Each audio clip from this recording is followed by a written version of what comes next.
Assalamualaikum warahmatullahi wabarakatuh. Shalom, Om Swastiastu, Namo Buddhaya, Salam Kebajikan. Perkenalkan, nama saya Elia Kurniawati, STP SEMM. Saya adalah seorang dosen di S1 Pendidikan Sosiologi, Fakultas Ilmu Sosial Universitas Negeri Malang. Video hari ini saya buat untuk memenuhi persyaratan penilaian sertifikasi dosen tahun 2023, khususnya dalam bidang pengajaran. Pada pembuatan video ini akan terbagi menjadi 4 bagian. Yang pertama adalah deskripsi mata kuliah, kemudian CPMK serta referensi, metode pembelajaran, dan video aktivitas mengajar. Oke, kali ini saya akan mempresentasikan mata kuliah mengenai manajemen inovasi, di mana saat ini kita adalah memasuki era industri 4.0. Tetapi tentunya kondisi ini merupakan suatu perkembangan dari revolusi industri 1.0 sampai saat ini. Bahkan saat ini sebenarnya kita bukan hanya sedang berada dalam 4.0, tetapi kita sudah menuju pada era industri 5.0. Nah, adapun beberapa part yang memang menjadi penciri dalam revolusi industri 4.0 adalah terjadinya suatu perubahan yang sangat besar, dan yang kedua adalah Internet of Things, di mana kalau kita sekarang selalu mengatakan bahwa hidup kita sangat bergantung dengan adanya internet dan teknologi. Nah, tentunya adanya perubahan-perubahan tersebut menyebabkan banyak sekali terjadinya disrupsi dalam kehidupan kita yang dicirikan dengan adanya perubahan seperti efisiensi, peningkatan kualitas, kemudian juga terbukanya pasar ya, yang menjadi sekarang semuanya menjadi global, kemudian juga kemudahan akses dalam berbagai produk dan kemudian juga jasa, lalu juga segala sesuatu dituntut untuk menjadi lebih smart. Oleh sebab itu, memang mau tidak mau inovasi itu sangat dibutuhkan dalam kehidupan masa kini.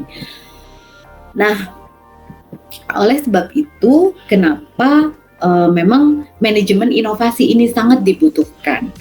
Nah, kalau dalam mata kuliah ini kami mendeskripsikan manajemen inovasi itu adalah sebagai suatu mata kuliah yang digunakan untuk memfasilitasi pengembangan kemampuan mahasiswa dalam mengelola inovasi-inovasi sesuai karakteristik bidang keilmuan serta prinsip-prinsip inovasi. Lalu kemudian mahasiswa juga berlatih untuk mengembangkan inovasi melalui prosedur design thinking. Sehingga dalam pembelajaran yang dilakukan, manajemen inovasi ini menggabungkan antara metode problem based learning dan kemudian digabungkan dengan project based learning. Ya, di mana dalam proses pembelajaran kita memang dilakukan berdasarkan dengan pengembangan design thinking. Mata kuliah ini merupakan salah satu mata kuliah yang berbasis dalam kehidupan, di mana kita memang menginginkan adanya suatu pengembangan kepekaan serta kemampuan mahasiswa untuk dapat berinovasi, khususnya dalam konteks revolusi industri 4.0. Sehingga memang kita berharap mahasiswa atau peserta didik itu nanti mampu beradaptasi dalam kehidupan yang memang sudah semakin mengalami perubahan yang sangat cepat seperti itu. Lalu model pembelajaran yang seperti tadi saya sampaikan menggunakan problem based learning dan project based learning sesuai alur design thinking. Ya. Di mana design thinking ini memang memiliki 7 step ini, diantaranya adalah pemilihan kajian, topik kajian, kemudian identitas problem dan penelusuran informasi, di mana kita dituntut untuk memiliki empathize dan kemudian kemampuan untuk mengeksplor lebih lanjut, lalu pengembangan ide, terus kemudian dilanjutkan dengan analisis ide, lalu pengembangan prototype. Lalu mahasiswa juga diminta untuk mempresentasikan ide yang mereka temukan, lalu di mana step ini nanti dapat digunakan dalam menjaring feedback dari teman-teman atau mungkin juga dari stakeholder yang ada. Lalu setelah itu dilanjutkan dengan penyempurnaan. Nah, setelah disempurnakan, produk yang ada atau ide yang ada dapat dipublikasikan atau dilakukan pelaporan. Nah, ini adalah tahapan-tahapan yang akan kita lakukan dalam pembelajaran manajemen inovasi. Adapun mata kuliah ini memiliki bobot 3 SKS. Adapun CPMK yang ingin dicapai dalam mata kuliah pembelajaran mata kuliah manajemen inovasi ini, yang pertama adalah mampu mengembangkan pola pikir dan cara pandang inovatif dalam menghadapi berbagai tantangan problematika serta perubahan sosial dan teknologi di era industri 4.0. Kemudian yang kedua, mahasiswa diharapkan mampu mengelola ide dan rencana inovatif sesuai dengan bidang keilmuan melalui prosedur design thinking. Nah, adapun beberapa referensi yang digunakan terbagi menjadi dua, baik referensi yang dapat diakses melalui media cetak ataupun non-cetak. Nah, referensi non-cetak dapat berasal dari e-book, kemudian juga jurnal-jurnal reputable, dan kemudian juga website-website yang memang dapat memfasilitasi proses pembelajaran, serta kemudian juga ada juga video-video yang berasal dari YouTube, serta juga dalam case study yang mahasiswa dapat akses sesuai dengan korelasinya terhadap bidang keilmuan yang diperlakukan atau yang diperlukan. Dalam pengembangan rancangan perkuliahan, adapun metode pembelajaran yang dilakukan dalam manajemen inovasi ini adalah menggunakan metode luring dan juga daring. Luring adalah pembelajaran yang dilakukan secara tatap muka langsung di kelas. Kemudian untuk metode daring dapat dilakukan melalui pola sinkronus dan asinkronus yang biasanya kita lakukan dengan memanfaatkan LMS yang disediakan oleh Universitas Negeri Malang, yaitu melalui si Bejar. Selain itu, proses pembelajaran juga menggabungkan pembelajaran tatap muka dengan menggunakan beberapa media digital ya, seperti PowerPoint, Canva, Photoshop, dan segala macamnya. Lalu penyampaian materi pembelajaran dilakukan menggunakan student center learning, di mana memang pemusatan proses belajar mengajar adalah pada peserta didik atau mahasiswa. Sehingga dalam hal ini mahasiswa didorong untuk aktif berpikir secara kritis dan juga inovatif melalui penggunaan metode problem-based learning dan juga project-based learning. Dalam proses pembelajaran, mahasiswa juga tidak hanya berada di dalam kelas, tetapi mahasiswa diberikan kesempatan untuk beraktivitas di luar kelas demi mengasah kemampuan analitis dan kreativitas mahasiswa. Selain itu, interaksi pembelajaran yang dibangun terdiri dari interaksi formal yang dilakukan sesuai dengan waktu perkuliahan terjadwal, dan juga interaksi non-formal yang dapat dilakukan di luar waktu pembelajaran dan dapat dilakukan dalam bentuk diskusi ataupun konsultasi baik secara tatap muka ataupun secara online. Lalu dalam sumber penilaiannya, saya melakukannya dalam beberapa tahap seperti presensi, kemudian kuis yang berbentuk lisan ataupun tulis juga, atau juga bisa melalui diskusi, kemudian tugas yang dilakukan secara berkelompok, kemudian UTS ini dilakukan secara tulis, individual ya, kemudian juga UAS yang berupa project, di mana nanti mahasiswa akan mengikuti pameran. Nah, adapun proporsi penilaian tersebut tersebar dalam presensi dan kuis itu setara 10%, kemudian tugas terstruktur itu 15%, UTS yang berupa ujian tulis 30%, lalu UAS yang diambil dari project yang dilakukan melalui pameran ide inovatif ya, di mana project akhir itu berupa prototype atau mungkin produk kreatif, terus kemudian juga bisa melalui haki yang dipamerkan melalui pameran inovatif tingkat universitas yang biasanya juga memang dipamerkan secara nasional itu berbobot 35%. Oke, terima kasih. Untuk selanjutnya saya akan memaparkan proses pembelajaran di kelas, yaitu khususnya pada mata kuliah manajemen inovasi. Semoga video ini dapat menjadi salah satu pertimbangan dan penilaian dari Bapak Ibu asesor mengenai sertifikasi dosen yang akan saya lakukan. Terima kasih. Oke, selamat siang semuanya. Assalamualaikum warahmatullahi wabarakatuh.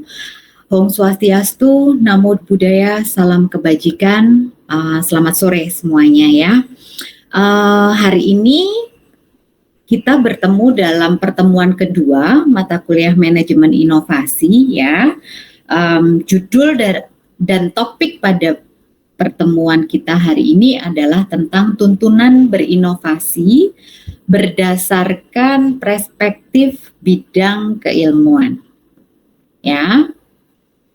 Dari materi ini nanti saya akan membuat beberapa pemaparan, slide pemaparan, kemudian nanti saya akan melakukan diskusi dengan teman-teman mengenai apa yang sudah saya paparkan hari ini. Oke, sebelum kita mulai pembelajaran hari ini, saya akan mereview dulu ya tentang pertemuan yang kemarin. Nah, oke. Kalau misalkan minggu yang lalu saya telah memberikan beberapa pengantar gitu ya. Ada yang masih ingat nggak sebenarnya pengertian tentang inovasi? Ayo, siapa yang masih ingat? Permisi Bu, mungkin saya bisa jawab. Oke, silakan. Untuk pertanyaannya, pengertian inovasi ya Bu? Iya, pengertian inovasi. Dari pengertian inovasi itu adalah cara kreatif dalam kehidupan untuk tetap bertahan dalam era persaingan global yang terus maju, yang terus berjalan. Oke, berarti inovasi itu adalah sesuatu yang kira-kira dilakukan secara terus-menerus atau sekarang aja? Kalau berdasarkan apa yang sudah dijawab tadi. Terus-menerus, Bu. Terus-menerus. Jadi dia tidak bisa berhenti sekarang aja ya. Berarti nanti akan dilakukan terus lagi. Oke, lalu sebenarnya kenapa sih kita itu butuh gitu belajar tentang inovasi gitu? Apalagi yang atau sebelumnya saya mau tanya deh, manajemen inovasi apa? Kalau tadi inovasi adalah sesuatu yang dilakukan ya untuk menyelesaikan masalah, menghadapi perubahan dan segala macamnya. Sekarang manajemen inovasi apa? Ada yang bisa bantu jawab? Saya izin menjawab, Bu. Monggo, ayo silahkan Mas. Menurut saya manajemen inovasi itu adalah sebuah aktivitas untuk pengelolaan inovasi agar dapat diimplementasikan dan juga memiliki dampak sustainable dalam kehidupan di era persaingan global yang sangat pesat saat ini. Oke, nah sekarang kita mulai masuk ya. Sebelum pembelajaran ini saya juga akan menyampaikan adapun tujuan dari perkuliahan ini.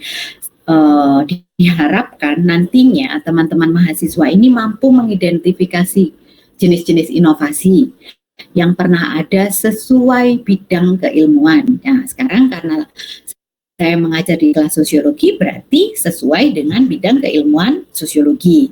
Lalu yang kedua, mengidentifikasi tantangan inovasi bidang keilmuan dalam konteks revolusi industri 4.0. Ya, karena memang seperti pengertian yang tadi sudah disampaikan, segala sesuatu yang terjadi dalam kehidupan kita, apalagi kita sekarang sudah memasuki revolusi industri 4.0 dan nanti tidak menutup kemungkinan kita juga akan bergerak pada 5.0, semuanya serba dinamis ya, membutuhkan inovasi-inovasi untuk terus menghadapi atau survive dalam menjalankan seluruh segi kehidupan. Nah, sekarang, sebelum masuk lebih lanjut lagi pada topik hari ini, saya minta teman-teman untuk melihat tayangan video ini ya sebagai salah satu bahan review. Halo, siapa sih Nadiem Makarim? Nadiem Makarim, pria kelahiran 4 Juli 1984 ini adalah pendiri aplikasi yang mungkin kita gunakan setiap hari. Ya, apalagi kalau bukan Gojek. Oke, dari video tadi teman-teman sudah bisa menyimpulkan ya case-nya yang mungkin happening juga sih sebenarnya gitu kan, tentang si Gojek itu tadi ya, dimana dulu awalnya Pak ojek itu, tukang ojek itu dia hanya menunggu saja, sehingga untuk mendapatkan pelanggan itu skupnya akan menjadi sangat sempit gitu loh. Tetapi dengan melalui aplikasi itu memungkinkan mereka untuk memiliki pangsa pasar yang lebih luas atau jangkauan yang lebih luas. Kemudian seperti tadi di pengantar juga saya sempat singgung bahwa inovasi itu tidak hanya berhenti pada satu step saja, harus bisa dikembangkan menjadi banyak step. Nah, sama case-nya dengan yang dilakukan oleh Nadiem Makarim. Awalnya hanya GoRide saja, lalu kemudian ada lagi yang namanya GoCar, kemudian ada lagi yang namanya GoFood dan Gogo lainnya tadi, ya kan? Nah, itu menunjukkan bahwa suatu solusi yang dikembangkan oleh Nadiem itu adalah sesuatu yang inovatif, karena dia bisa berkembang hingga beberapa level atau step. Nah, lalu sebenarnya inovasi itu secara garis besar dia bisa dibedakan menjadi 8 ya. Yang pertama adalah inovasi terkait produk. Nah, biasanya produk ini dia itu nggak ada, sekarang ada gitu. Kayak misalkan mungkin dulu nggak ada mobil, terus sekarang jadi ada mobil kayak gitu. Atau belum ada mesin uap sebagai penggerak suatu industri, sekarang jadi ada. Nah, yang kedua ini konsep.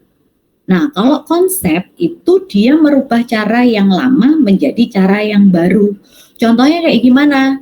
Nah, sekarang kalau pembelajaran, zaman dulu itu semuanya totally offline, ya kan? Tapi kalau sekarang pembelajaran bisa dilakukan secara online juga. Nah, itu adalah perubahan konsep, ya. Kemudian kalau sudah bisa dipahami, saya lanjut lagi tentang sebenarnya dalam melakukan inovasi ini faktor pendukungnya itu apa aja gitu. Salah satunya kita itu harus berorientasi terhadap pasar ya, karena mau tidak mau ya pengguna inovasi itu kan adalah suatu produk ya, adalah suatu produk gitu. Kalau misalkan produk itu tidak laku atau tidak masuk dalam pasar, nah mau nggak mau gimana? Laku nggak inovasi tadi? Enggak ya. Sehingga kita memang harus berorientasi pada pasar. Pasar tuh sebenarnya butuh nggak sih? Nah kayak gitu. Ini nggak ada kan? Yang belum pernah minum teh botol sosro ini nggak ada kan? Semuanya pasti pernah ya? Pernah Bu. Apalagi tagline-nya kan? Apa tagline-nya? Apapun makanannya, minumnya. Nah, berarti semua orang pasti sudah pernah minum ya. Nah, ayo kita cermati sejarahnya. Dia di tahun 1940 itu, dia itu memproduksinya dalam bentuk serbuk seperti ini. Nah, kalau serbuk seperti ini, kira-kira ribet nggak buatnya? Ribet ya? Ribet karena harus ada kompor ya kan, airnya harus panas, terus kemudian harus disaring. Nah, karena itu dengan sekarang mobilitas orang itu kan semakin hari semakin tinggi. Nah, sehingga mau nggak mau dia harus bisa disajikan secara langsung gitu kan, siap dikonsumsi. Kira ini kan yang saya tampilkan di sini ada 3 bentuk botol. Nah, itu mereka berhenti berinovasi atau tetap berinovasi kira-kira? Tetap Tetap. berinovasi. Tetap. Inovasinya dalam hal apa kira-kira teman-teman? Kemasan. Kemasannya Bu. Dalam Kemasannya bentuk kemasan itu sama-sama botol bentuk kemasannya. Kenapa Mas bentuk kemasannya? Sekarang ada yang bentuknya kayak kotak Bu. Enggak, yang saya maksud dalam ini tiga bentuk botol ini loh, yang di bawah gambarnya ini. Oh, itu Kan sama-sama nih botol kaca. Bentuknya logonya Bu. lebih ramping. Bentuknya Sama lebih ramping. Terus Logo tulisannya. logo tulisannya Fontnya kenapa? Bu, fontnya. Fontnya berubah. Kalau fontnya berubah, kira-kira menimbulkan efek apa ya teman-teman? Lebih eye catching nggak? Iya, lebih eye catching Bu. Iya. Lebih eye catching ya. Sehingga kalau anak-anak milenial sekarang gitu ya, anak-anak kekinian, kalau kira-kira dikasih logo yang model 1969 ini mau nggak? Atau mikir-mikir? Mikir dulu. Tanya-tanya. Mikir ya. Ini trusted gak ya produknya? Pasti akan seperti itu kan ya. Sehingga walaupun yang dirubah itu hanya bentuk dari logonya atau fontnya, itu juga bagian dari inovasi. Terus tadi bentuk botolnya. Bentuk botolnya lebih ramping supaya apa? Memudahkan mobilitasnya. Dipegang juga lebih enak gitu kan. Lalu sekarang juga ada yang bentuk plastik. Kemudian ada juga yang bentuk Tetra Pak. Masalah ukuran juga seperti itu. Ada yang kecil, lalu ada yang sampai 1 liter ya untuk yang family pack. Nah, seperti itu. Itu juga adalah bentuk-bentuk inovasi di mana inovasi itu dibuat sesuai dengan kebutuhan dan tren pasar yang ada.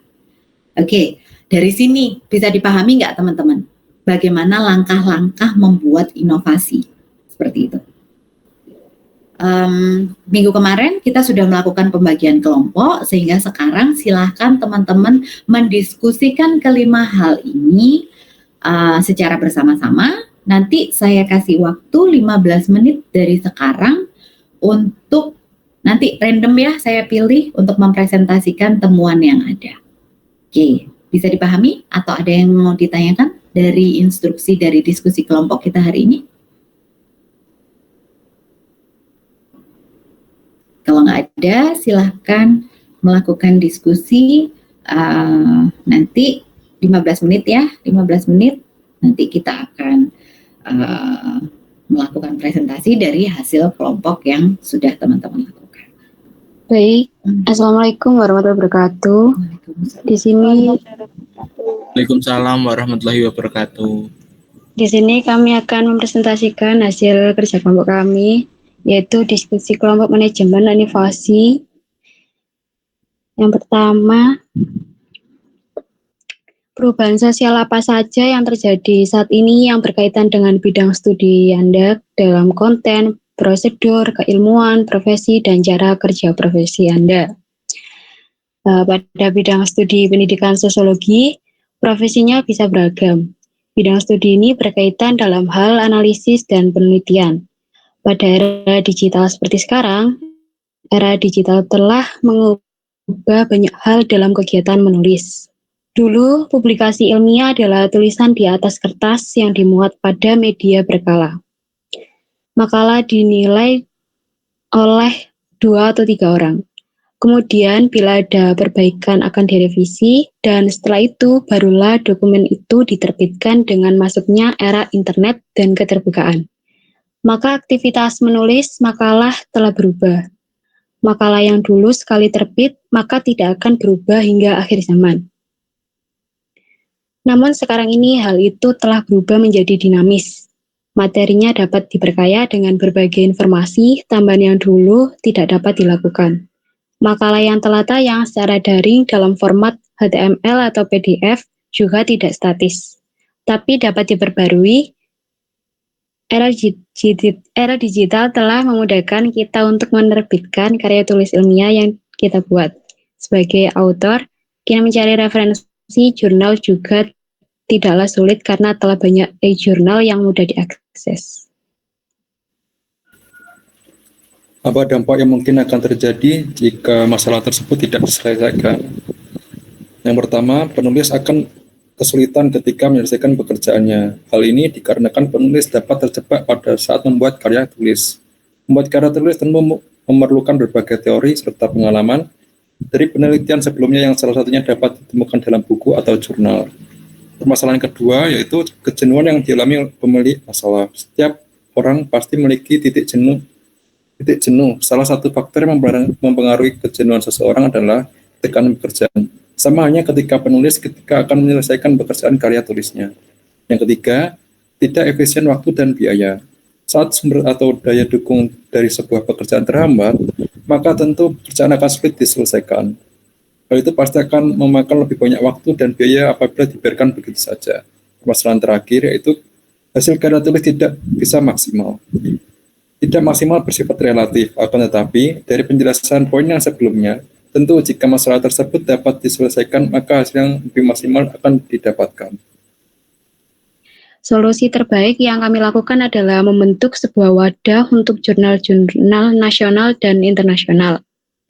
Wadah tersebut berisikan jurnal-jurnal yang sebelumnya gratis maupun yang sebelumnya berbayar atau tidak free access. Fitur tambahan yang disediakan salah satunya adalah fitur penerjemah bahasa asing yang wadah tersebut akan dimodifikasi sedemikian rupa sehingga dapat diakses siapa saja.